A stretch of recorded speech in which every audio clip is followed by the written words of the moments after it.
150వ అధ్యాయం. యెహోవాను స్తుతించుడి. ఆయన పరిశుద్ధాలయమునందు దేవుని స్తుతించుడి.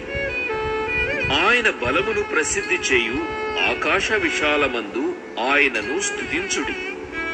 ఆయన పరాక్రమ కార్యములను బట్టి ఆయనను స్తుతించుడి. ఆయన మహాప్రభావమును బట్టి ఆయనను స్తుతించుడి. బూరధ్వనితో ఆయనను స్తుతించుడి. స్వరమండలముతోనూ సితారాతోనూ ఆయనను స్తుతించుడి. తంబురతోనూ నాట్యముతోనూ ఆయనను స్తుతించుడి. తంతి వాద్యములతోనూ పిల్లల గ్రోవితోనూ ఆయనను స్తుతించుడి. మ్రోగు తాళములతో ఆయనను స్తుతించుడి. గంభీర ధ్వనిగల తాళములతో ఆయనను స్తుతించుడి. సకల ప్రాణులు యెహోవాను స్తుతించుదురుగాక. యెహోవాను స్తుతించుడి.